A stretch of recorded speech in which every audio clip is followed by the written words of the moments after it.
네, 지난주 수요일 기도회 시간에 우리 전도여행 파송 예배를 드렸습니다. 보니까 청년 예수제자학교가 18기를 수료했고요. 청소년 예수제자학교가 작년부터 시작해서 청소년, 중등부, 고등부 아이들 얘기하는 건데 2기 수료를 했고요. 목회자 부부 DTS는 이걸 예수제자학교를 이어서 16기를 해야 될지 아니면은 목회자 부부 성령학교를 이어서 4기를 해야 될지는 모르겠지만 하여튼 우리 교회가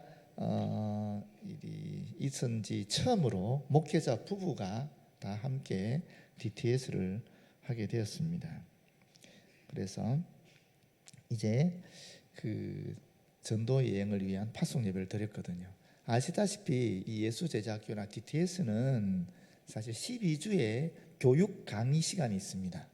그리고 나서 그 강의로 교육받은 것을 선교지에서 실습하는 훈련인 전도 여행이 있습니다.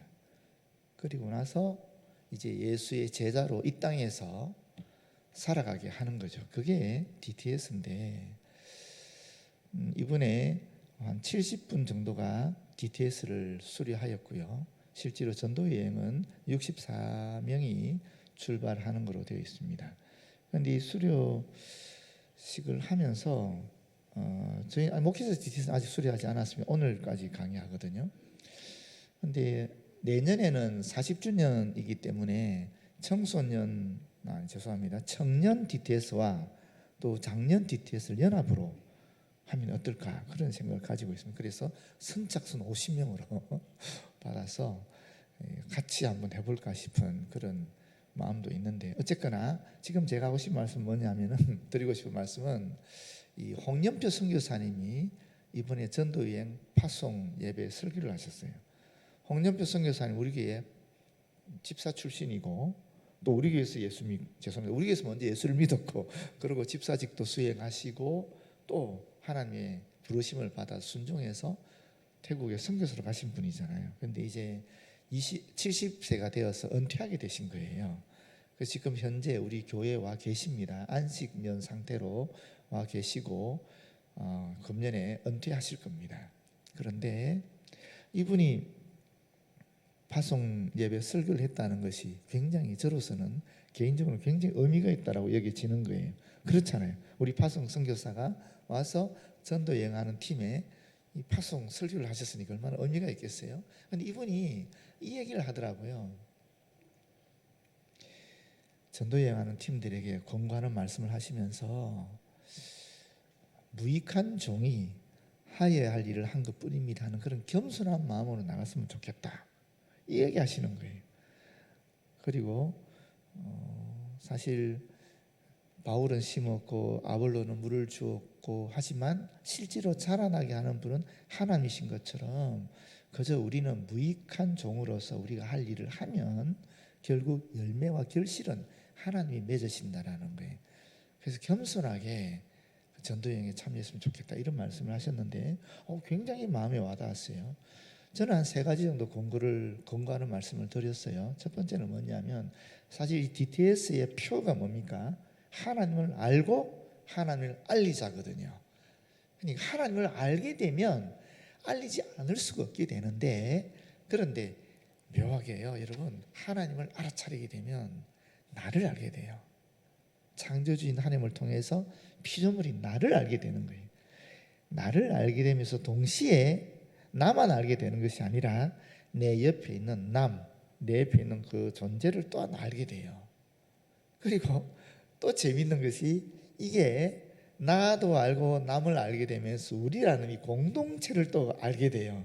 그게 참 좋은 것 같아요. 그래서 DTS가 그랬으면 좋겠다 하는 말씀을 먼저 드렸고 두 번째는 선교제 가게 되면 거기 선교사님이 계시잖아요. 사실 이 아우리치라는 개념의 전도 여행은 엄밀하게 따지면 우리가 선교한다는 것보다는 훈련받는 거예요. 그동안 강의로 교육받은 것을 내가 실습을 통해 훈련받는 거예요. 엄밀하게 따지면은. 그럼 어떻게 되겠어요? 거기 선교사의 말씀에 복종해야 되는 거예요. 절대 순종해야 되는 거예요. 사실 우리는 일주일 갔다 오는 거지만 뭐 잘해야 열흘 갔다 오는 거잖아요. 그러나 선교사님 그곳에서 계속 계시면서 거기서 선교하고 계시는 분이거든요. 근데 전도여행 간 팀이 그 선교사님한테 도움이 돼야 되지, 선교사님에게 도움이 안 되면 안 가는 이만 못한 거예요. 그렇지 않겠어요? 그렇기 때문에 이 DTS를 하고 난 다음에 아우리치를 가면서 거기에서 선교사한테 순종하면서 또 나 자신을 알아차리게 되는 겁니다. 그래서 전도 여행팀이 나왔을 때는 선교사가 격려를 받고 지지도 받고 힘도 얻게 되고 그 선교사에게 더 풍성하게 해주도록 해야 되는 것이 우리가 전도 여행 가는 목적이거든요. 그래서 선교사님의 말씀에 비록 우리 공동체가 마음이 안 맞다 할지라도 무조건 순종해라. 그게 장기적으로는 훨씬 유익이 있다. 그 선교지에 그렇게 말씀을 드렸고요. 마지막 세 번째는 뭐 같은 맥락에서 드리는 말씀이긴 한데, 그렇기 때문에 사실 우리가 전도여행 가는 것은 무슨 대단한 일을 하러 가는 게 아니에요. 우리는 훈련받으러 가는 것이고, 더 정확하게 말하면 개인적으로 보면 탐색하러 가는 거예요. 이 선교지가 어떤 상황인지, 선교사의 삶은 어떤지, 또 하나님께서 나를 통해서 어떤 선교를 하기 원하시고 어떤 선교 비전을 주시는지 그걸 탐색하러 가는 거예요. 내가 뭐 선교 뭐 대단한 일 하겠다 그게 아니라 사실은 하나님 뜻이 무엇인지를 깨달아 알 수 있는 그런 탐색을 위해서 가는 거기 때문에 우리 홍영표 선교사의 말씀처럼 겸손하게, 그저 겸손하게 하나님이 어떻게 역사하시는가, 또 선교사에 어떤 일을 하시는가, 우리 공동체를 향한 주님의 뜻은 무엇인가, 그것을 좀 깨달았으면 좋겠다, 그런 말씀을 드렸어요.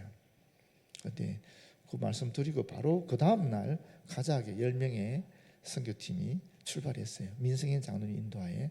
내일은 새벽 4시 반에 이 튀르키예 선교팀이 10명이 김가쁜 목사님 인솔하에 출발하게 됩니다. 제가 이 말씀 드리는 이유는 기도를 부탁드리기 위해서 그래요. 김대영 선교사님이라고 지금 선교지에 그 물품들을 보내는 일을 하시는 분이 있어요. 이분이 참 묘한 얘기를 하더라고요. 저희 목회자 DTS와 사시는 말씀이, 물품을 정말 많이 평생토록 물품을 보내고 있는데 그 선교에서 기도를 많이 하게 되면 그게 통관 절차 같은 것이 무리 없이 그냥 통과가 된대요. 그런데 기도하십시오 해도 기도 안 하고 그냥 의례적으로 통과가 된다, 통관이 된다라고 생각하는 분들, 그런 선교지에서는 꼭 뭐가 걸린대요. 걸려서 그렇게 통관하는데 힘들대요. 정말 기도는 묘하다라는 거예요. 늘 일상적으로 그 일을 하시다 보니까 이분은 기도하는 그 선교팀에 어떤 결실이 있는지, 기도하지 않으면 아무리 오래 선교했고 뛰어난 선교사가 있는 곳이라 할지라도 묘하게 통관의 어려움을 겪는 것을 경험하면서 진짜 기도는 능력이 있다라는 거예요. 제가 그 말씀 드리고 싶은 거예요. 우리 선교 가신 분들은 다 훈련받고 가셨습니다만은 우리 교회가 성도들이 기도해 줄 때 그 선교팀들이 큰 은혜를 받을 수 있어요. 또 선교지에 좋은 유익한 그런 일을 할 수가 있어요. 기도하지 않고 보내버리면은 그 팀들이 힘들어지고요, 해체되기도 하고 갈등을 일으키기도 하고 선교지에 도움이 안 되는 그런 일도 해요. 그래서 여러분 꼭 기도를 부탁드리는 거예요. 여기 지금 선교위원회 얘기입니다, 그죠? 근데 여기만 있습니까? 우리가 보시게 되면 여기도 있어요. 이 교육위원회가 있지 않습니까? 영유아부가 성경학교를 했고요, 어제 유치부도 성경학교를 했습니다.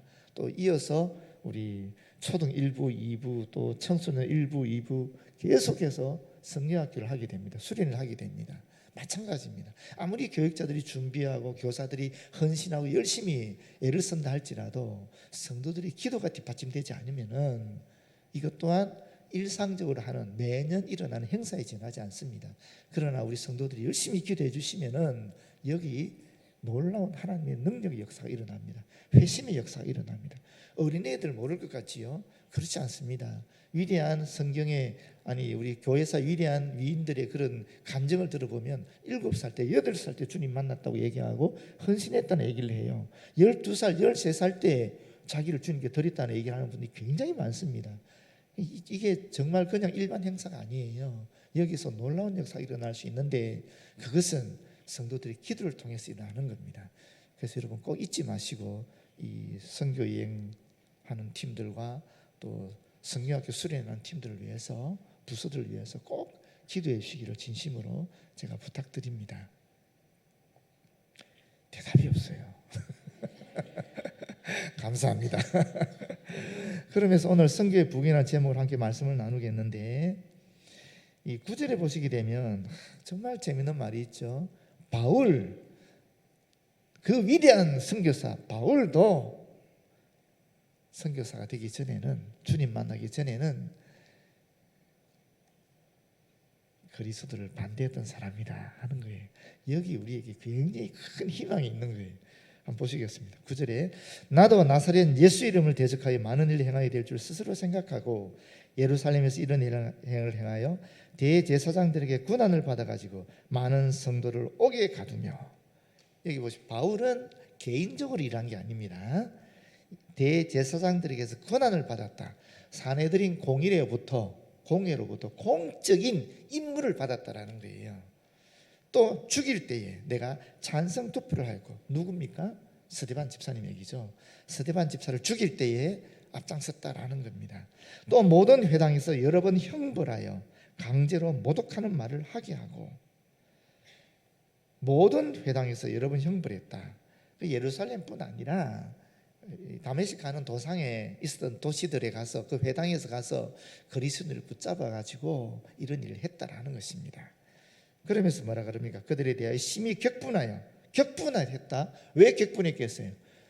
유대인으로서, 유대교 추종자로서, 독실한 신자로서 하나님은 한 분밖에 안 계시는 분인데, 유일하신 분이신데, 예수가, 인간 예수가 죽었다가 부활하고 승천했다? 하나님이라고 주장하니까 이건 용납이 안 되는 겁니다. 그게 격분하는 거죠. 유일신 하나님을 모독하는 거니까, 유대교를 훼손시키는 거니까 격분했다라는 겁니다. 열심히 있었다라는 거죠. 격분해서 외국 성에까지 가서 박해하였고, 다메섹을 얘기하는 거겠죠. 사냥감을 쫓는 포수나 적을 섬멸하기 위해서 뒤쫓는 군인처럼 그렇게 끊임없이 반복적으로 그리스도인들을 핍박했다. 그 존재가 바로 누구냐? 바울이다, 이 말이에요. 여러분, 여기 우리의 희망이 있는 겁니다. 여러분, 무슨 말이냐면은, 전도하다 보면 강하게 반발하는 사람들 있지 않습니까? 그 사람들이 그리스도를 적대하는 것 같고, 또 우리를 모독하게 하고 박해하려고 하는 것 같지 않습니까? 그런데 그를 하나님이 사용하시니까 오히려 그리스도를 전하는 위대한 복음 전도자로 만드시는 거예요. 그러니까 우리는 실망할 필요가 없는 거예요. 우리는 우리가 할 일만 하면 되는 거예요. 박해가 심하다, 또는 반대가 심하다, 저항이 심하다, 하나님이 더 놀랍게 역사하신다는 증거거든요. 그렇지 않습니까? 그가 변화되면 어떤 존재가 되겠어요? 지난 화요일에는 또 대덕련에서 부흥회를 했는데, 거기 오신 분이 이정훈 목사님이세요. 이분이 원래 종자연이라고 해서 종교의 자료를 연구하는 그 모임의 핵심 멤버였어요. 그러면서 거기서 얼마나 많은 기독교를 공격하는 그런 시나리오를 만드는지 몰라요. 정말 그 중에 하나가 대광학교에 있었던 일입니다. 학생 하나가 기독교를 공격하지 않았습니까? 그 일이 다 그 종자에서 만드는 거거든요. 그 핵심 멤버예요. 그분이 변화되어서 예수를 믿게 되고, 오히려 지금은 기독교를 논증하는 정말 그런 엄청난 일을 하고 있어요. 그렇게 반대하고 그렇게 기독교 공격했던 분이 완전히 바뀌어져 가지고 지금은 기독교를 위해서, 그리스도를 위해서 엄청난 일을 하고 있어요. 놀랍지 않습니까? 하나님의 역사는 정말 놀라운 것 같아요. 그러니까 우리가 전도하면서 실망할 필요가 없는 거예요. 우리가 전했을 때 이게 꽂히지 않고, 쉽게 말하면 딱 들어가지 않고 바로 튕겨나오는 이런 경험을 할수록 더 감사한 거예요. 그 사람이 어떻게 변할지 모르니까, 그럼 그 사람을 하나님이 어떻게 사용할지 모르니까 우리는 절대 실망할 필요가 없는 거예요. 그저 우리는 바울처럼 우리가 할 일을 하는 겁니다. 아볼로처럼 자신이 할 일을 하는 겁니다. 그러면 하나님께서 열매를 맺게 하시는 거죠. 하나님께서 바울을 직접 만나 주시고 바울을 복음 전도자로 변화시켜 주시는 겁니다. 그런 역사가 일어난다라는 것입니다. 12절에 보게 되면 이제 바울이 생애에 있어서 결정적인 전환점이 되었던 다메섹 사건에 대해서 이야기하고 있습니다.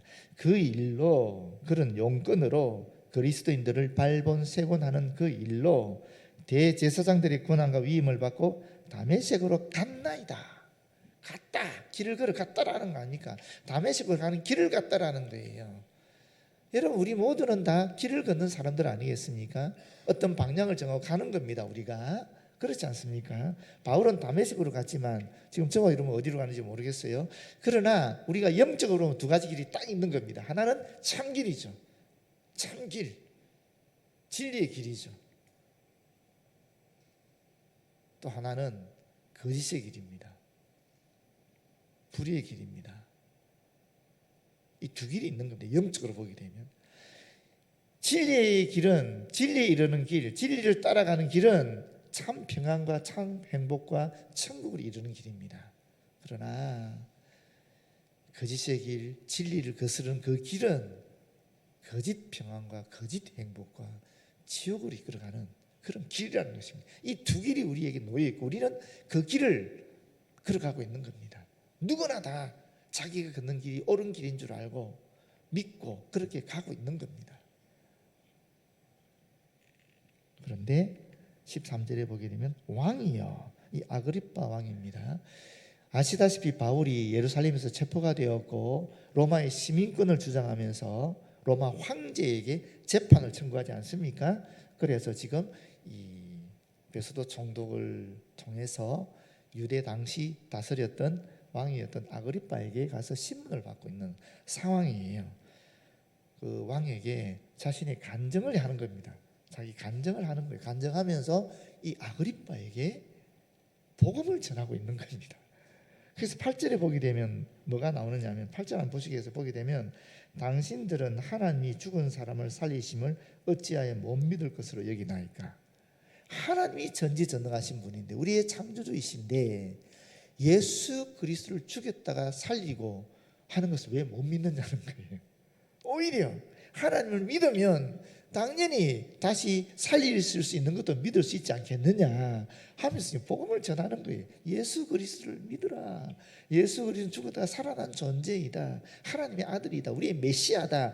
그 이야기를 하기 위해서 지금 자신의 간증을 하는 거예요. 그런데 보십시오. 이 다메섹에서 만났던 예수 그리스도를 지금 이야기하는 겁니다. 정오가 돼요. 이 정오는 난 12시 아니겠습니까? 난 12시를 왜 얘기할까요? 난 12시에 가장 태양빛이 강렬하거든요. 그런데 그보다 더 강렬한 빛이 있더라. 그게 뭐냐? 하늘에서 내려온 빛이었다. 예수 그리스도의 빛이었다. 그 얘기를 하는 겁니다. 그래서 그 뒤에 보면 바로 뭐라고 합니까? 하늘로부터 해보다 더 밝은 빛이, 이렇게 얘기하는 거예요. 한낮의 태양빛보다 더 밝은 초월의 빛, 하늘의 빛, 그리스도의 빛이 나에게 비쳤다. 나만 비쳤나? 아니잖아요. 그 뒤에 보면 나와 내 동행들을 둘러 비추는지라. 나에게 비쳤다라고 해도 되는데 왜 동행을 얘기했겠습니까? 꾸며낸 얘기가 아니라는 거예요. 내가 만들어낸 얘기가 아니라는 것입니다. 이것은 실제로 있었던 역사적인 일이라는 것입니다. 얼마든지 지금 내 동행들을 불러와 봐라. 왕이 조사해 봐라. 그러면 그때 있었던 이 사실인 것을 알 수 있을 것이다 하는 얘기예요. 진짜 일어났던 일이라는 겁니다. 우리가 다 땅에 엎드러지며 내가 소리를 들으니 히브리 말로 이르되 사울아 사울아 내가 어찌하여 나를 박해하느냐. 이 빛만 비춰진 것이 아니라 소리가 들렸다라는 거죠. 이 빛과 소리를 통해 사실 이 바울은 예수님을 만난 거거든요. 그런데 우리도 마찬가지죠. 주님께서 우리를 만날 때에 이렇게 누구나 들을 수 있는 소리, 하나님의 말씀이 선포되는 것 아니겠어요? 복음이 전파되는 소리 아니겠어요? 또 누구나 볼 수 있는 그런 것으로도 나타날 거예요. 그렇게 해도 하나님 만나주신다는 거예요. 주님 우리를 만나주십니다. 반면에 세미한 음성으로 그 누구도 알지 못하는 가운데 하나님과 나만이 아는 그런 1:1 관계 속에서도 주님께서 우리를 만나주신다라는 거예요.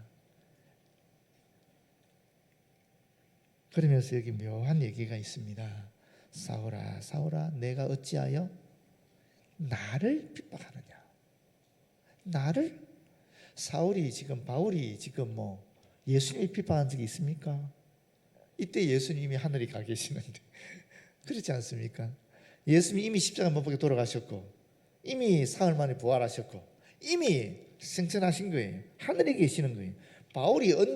이 사울이 언제 예수님을 핍박했습니까? 그런 적 없어요. 예수님을 핍박한 적이 없어요. 바울은 그리스도인들을 핍박했어요. 바울은 사실은 그리스도의 교회를 박해한 거예요. 그런데 예수님은 뭐라고 얘기합니까? 왜 나를 핍박하느냐 이렇게 말씀하고 있는 거예요. 무슨 얘기입니까? 그리스도인들을 핍박하는 것은 바로 예수님을 핍박하는 것이다. 그리스도의 교회를 박해하는 것은 바로 예수님을 박해하는 것이다 하는 것을 여기서 알게 되는 거죠. 실제로 바울을 통해서 주님이 말씀하지 않습니까? 교회는 그리스도의 몸이다. 교회의 머리는 예수 그리스도이시다 라고 말씀하고 있지 않습니까? 여기서 우리가 여러분 중요한 사실을 하나 깨닫게 됩니다. 제가 그랬으니까요. 제가 고백할 수 있는 게 뭐냐면 저도 어릴 때부터 교회 생활을 하지 않았습니까? 주일학교 때부터 다녔으니까. 그런데 저도 교회 생활하면서 중학교 때, 고등학교 때, 대학 다닐 때, 청년부 활동할 때, 교육전수사 할 때, 부목사 할 때 수도 없이 많은 교회에 대한 비판들을 했거든요. 불평도 했고 이렇게 돼서는 안 되는데 교회가 목사님이 이렇게 해서는 안 되는데 지금 우리를 이끌어가는 교회 지도자가 이렇게 해서는 안 되는데 이 공동체가 이렇게 가서는 안 되는데 부서가 이렇게 되어서는 안 되는데 수도 없이 비판하고 판단하고 그랬거든요. 근데 이 말씀에 비춰보면 내가 사실 그때 교회를 비판하거나 또는 그 공동체를 비판하거나 또는 그 지도자를 판단한 것이 아니라 이 말씀에 비춰보면 그때 그 당시 나는 주님을 비판한 거예요. 주님을 판단한 거예요. 그러지 않습니까? 사실 교회에서 들려오는 많은 이야기들, 특히 교회를 섬기다 보면 더 그런 얘기를 많이 듣게 되지요. 아예 주일을 한번 예배 들어가시면 안 들리죠. 그러나 여전도이든 권사이든 또는 여러 주일학교 봉사들이든 봉사 부서든지 일을 하다 보면은 이상한 얘기들이 많이 들리거든요. 근데 그 얘기가 사실인지 아닌지도 잘 몰라요. 사실은 팩트가 아닌 사실이 아닌 이야기들이 왜곡되거나 잘못 오해되거나 해서 전달되는 이야기들이 수도 없이 많습니다. 사실 정말 많아요. 그런데 그 말을 듣고 잘못된 정보임에도 불구하고 내가 판단하고 내가 비판하고 그렇게 한 적이 얼마나 많냐라는 거예요. 선교에도 마찬가지예요. 우리가 선교하면서도 그런 실수를 저지를 때가 얼마나 많이 있냐라는 겁니다. 교회가 왜 이렇게 선교 정책을 쓰냐라는, 선교사가 도대체 이게 뭐냐, 가보니까 정말 제대로 하지 않더라, 이런 너무나 많은 얘기들이 있을 수 있는 거죠. 그렇지 않겠습니까? 저도 그런 실수를 했고 여러분들도 그런 실수하고 있는 거죠. 그럼 오늘 말씀을 통해서 보게 되면 그 모든 것들이 다 내가 그 사람에 대한 비판이라든지 그 공동체에 대한 비판이라든지 그 교회에 대한 비판이 아니라 그 부서에 대한 비판이 아니라 사실은 그것은 예수 그리스도를 비판하고 판단하는 것이다 하는 것을 우리가 다시 한번 확인하시고 우리의 언행을, 우리의 심령에 좀 더 경각심을 가지고 조심해야 될 줄로 믿습니다. 혹 나와 생각이 다르다면 기도하시고 주의 뜻을 찾으시고 또 나에게 전달된 이야기가 사실인지 확인해 보시고 그 다음에는 만나십시오. 그 담당자를 만나시고 그 지도자를 만나시고 또 교회 저와 같은 사람을 만나십시오. 그래서 어떻게 되는지 물어도 보시고 그리고 이렇게 가야 되지 않느냐 얘기도 해보시고 같이 기도도 하시고 같이 마음을 맞춰야 되지 않겠습니까? 사람인데 다 실수할 수 있고 능력이 제한이 있는데 어떻게 한 사람이 모든 것을 완벽하게 할 수 있겠습니까? 그런 얘기를 듣고 또 생각을 나누고 하다 보면은 더 주의 뜻을 찾아가기가 쉬운 거죠.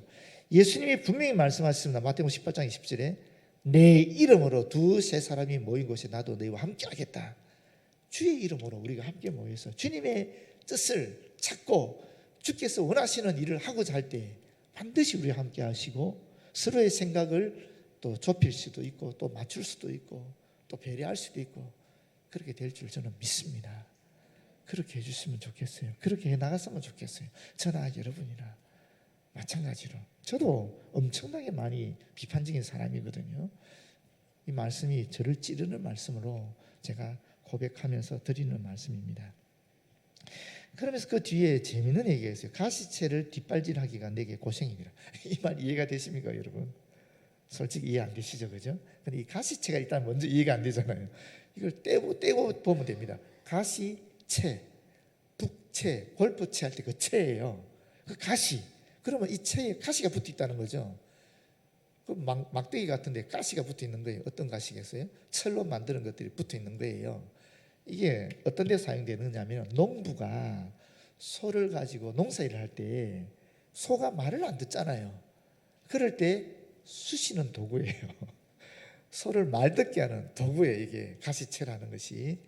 그 소가 가다가 뒷발질하거나 하면 흙이 막 튀어오르거나 또는 이끄는 대로 안 가잖아요. 그럴 때 농부가 찔러서 소가 말 듣게 하는 도구가 이 가시채입니다. 근데 이 얘기를 지금 바울이 하고 있어요. 무슨 얘기겠어요? 여러분, 바울이 스데반이 죽는 그 현장에 있었잖아요. 찬성표를 던진 사람 아닙니까? 그때 스데반이 정말 비참한 죽음을 당하거든요. 신성 모독죄로 사람들이 돌로 쳐서 죽이거든요.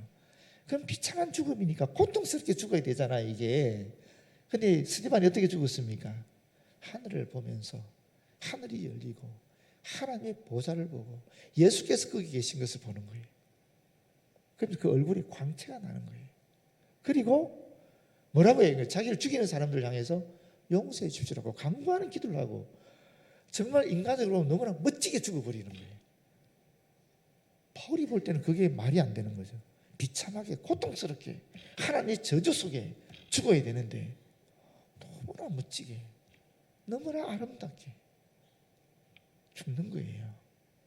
거기서 바울이 받았던 충격이 있지 않겠습니까? 그리고 나서 계속적으로 그리스도인들을 잡아가두는데 아마 그때마다 바울에게는 이런 내적인 갈등이 있었을 것 같아요. 그리스도인들이 그렇게 복종하면서 그렇게 아름답게 그렇게 멋지게 감옥에 가는 모습들이 아마 많이 보여졌을 거예요.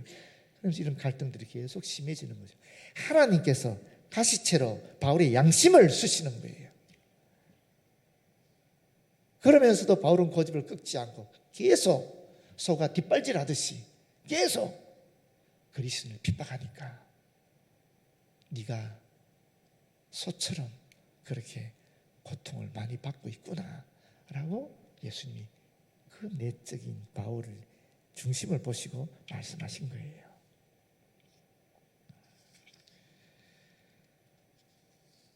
자, 15절을 보시게 되면 내가 대답하되 주님 누구시니까? 주께서 이르시되 나는 내가 박해하는 예수라. 나는 네가 박해하는 그리스도다, 메시아다 그러지 않고 예수라 하는 이유는 스데반이 증언했던 것이 바로 예수님이시거든요. 죽었다가 사흘 만에 다시 살아난 예수를 정했거든요. 그래서 그의 양심을 스데반의 증언을 확인하고 있는 겁니다. 16절이 일어나 너의 발로 서라. 내가 내게 나타난 것은 곧 내가 나를 본 일과 장차 내가 내게 나타날 일에 너로 종과 증인을 삼으려 함이니 일어나서 자리를 잡으라라는 말입니다. 나를 본 일은 뭐겠어요? 다메섹 도상에서 경험한 그 사건을 얘기하는, 지금 이 사건을 얘기하는 거죠. 장차 내가 내게 나타날 일은 바울에게 보여줄 여러 가지 비전, 환상을 얘기하는 겁니다. 삼층천 환상도 봤다 그러지 않습니까? 또 바울이 본 것들이 많죠. 하나님께서 그에게 보이신, 주님께서 그에게 보이신 성경의 비전들. 죄송합니다. 스페인까지 가겠다, 뭐 로마에 가서 복음을 전하겠다, 이런 많은 비전들을 봤잖아요. 그걸 얘기하고 있는 겁니다. 그러면서 종과 증인으로 삼겠다. 이 종은 뭐냐면 로마의 전투함에 있어서 배 밑창에서 노를 젓는 그런 노예를 얘기하는 것이고, 이 증인이라는 말은 자신이 직접 보거나 들은 것을 알리는 사람 아닙니까? 근데 이 증인이라는 말은 사실 사도행전에 보게 되면 예수님의 제자들, 사도들을 지칭하는 단어로 쓰였던 말이에요. 그렇기 때문에 지금 현재 예수께서 이 바울을, 그 당시는 사울이었지만 이 사울을 주님의 종으로 삼고 예수의 제자와 같은 사도로 파송하겠다는 이야기를 하고 있는 것입니다. 여기서 우리는 선교에 대한 한 측면을 보게 됩니다. 무슨 말이냐? 선교라는 것은 우선 그리스도를 보고 듣는 것에서 출발하는 것입니다. 예수 그리스도를 만나야 된다라는 것입니다. 예수님이 나의 구세주구나, 그런 확신이 없이 선교할 수 없다라는 거죠. 물론 어떤 분들은 확신이 없이 선교하기도 합니다만은 바울을 통해서 보는 것은 그런 예수님을 먼저 보고 듣고 난 다음에 선교하라 된다 하는 이야기를 하고 있는 거죠. 두 번째 보십시오. 이스라엘과 이방인들에게서 내가 너를 구원하여 그들에게 보내어 하는 말씀이 있습니다. 이게 구원하여 하는 말은 선택하다, 구주하다라는 뜻입니다. 하나님께서 유대인 중에서, 이방인 중에서 바울을 선택해서 구원하시고 그를 다시 보내는 거예요. 어디로? 그들에게로. 그들이 누굽니까? 동포들에게로, 그리고 이방인에게로 보내는 거예요. 이게 선교라는 거예요. 선교는 하나님께서 우리를 선택하셔서 내 동포에게로 또 나와 다른 민족에게로 보내는 것이 선교다 하는 것입니다. 18절은 그 눈을 뜨게 하여 어둠에서 빛으로 사탄의 권세에서 하나님께로 돌아오게 하고 죄의 상함과 나를 믿어 거룩하게 된 무리 가운데서 기업을 얻게 하리라. 이 기업은 하나님의 자녀로서의 기업이죠. 이 땅에서 참 평안과 행복을 누리면서 사는 것뿐만 아니라 죽어서 천국 가는 그 놀라운 은총이죠. 그게 영원한 기업인 하나님 자녀로서의 기업을 얘기하는 겁니다. 그런데 여기 보시게 되면 지금 이 바울에게 주신 선교적 사명을 얘기하는데 그게 뭐냐? 결국 선교라는 것이 눈을 뜨게 하는 거다라고 얘기하고 있잖아요. 눈을 뜨게 하는 겁니다. 눈을 떠야 어둠에서 빛으로 사탄의 권세 하나님께 돌아오게 된다는 거죠. 눈을 뜨게 해서 돌아오게 하는 것이다 라고 분명히 이야기하고 있는 것입니다. 그럼 눈을 뜨는 것이 뭐냐? 구체적으로 뭐라고 얘기하고 있습니까? 그리스도를 믿음으로 죄 사함을 받는 것을 얘기하는 거죠. 그럼 돌아오게 하는 것은 뭐겠습니까? 돌아오게 한다. 어디로 돌아오게 하는 것입니까? 어둠에서 빛으로 사탄의 권세에서 하나님 돌아오는 거잖아요. 원래 우리는 하나님의 자녀였는데 죄로 말미암아 이게 사탄의 종이 되어버리지 않습니까? 다시 하나님의 자녀로 돌아오게 하는 것이 바로 선교라고 얘기하고 있는 것입니다. 그래서 선교라는 것은 눈을 뜨게 해서 돌아오게 하는 것이다. 이게 선교라는 거죠. 자, 그럼 우리가 이제 어떻게 해야 되겠습니까? 첫 번째는 나가서 전해야 되겠죠. 그렇지 않습니까? 5대양 6대주 나가야 되겠죠. 선교사를 파송함으로, 기도와 물질을 후원함으로, 또는 전도 여행함으로 나가야 되겠죠. 그뿐입니까? 바로 여기 우리 교회 문을 나서야 되는 거죠. 그것도 나가는 거죠. 우리 동포들에게로 나가는 겁니다. 그 다음에 두 번째는 온 자들에게 전해야 되겠죠. 온 자들, 외국에서 오는 거예요. 우리에게로. 여기 있잖아요. 카이스트, 키스티, 또 탈북민들, 또 해외 이주자들 얼마나 많이 와 있습니까? 탈북민만 해도 3만 5천 명이 있다 그러니까요. 엄청난 사람들이 지금 우리나라로 몰려들고 있는 거예요. 그들에게 전해야 되는 거죠. 세 번째는 있는 자들, 우리 동포들이겠죠. 우리 원래 우리와 함께 있었던 우리 이웃들, 우리 동포들에게 복음을 전해야 되겠죠. 전도하고 구제하고 봉사하고 교육하고 양육함으로 이 복음을 전해야 되겠죠. 이러한 선교의 사명이 우리에게 있는 것입니다. 이 말씀을 기억하시고 하나님께서 우리에게 주신, 또 우리 교회에 주신 이 선교의 사명을 기억하면서 다시 한번 선교에 대해 관심을 가지고 기도하시고, 또 주님이 주신 비전이 무엇인지 확인하시고 예전에 있었던 그 열정들을 회복하셨으면 참 좋겠습니다. 기도하겠습니다. 주님 고맙고 감사합니다. 주신 말씀 함께 나누사오니 주님이 주시는 그 선교에 대한 비전, 그 전에 우리 갖고 있는 선교의 열정을 회복해서 다시 우리 개인이, 우리 교회가 선교의 부흥이 일어날 수 있도록 인도하여 주시옵소서. 예수님 이름으로 기도드립니다. 아멘.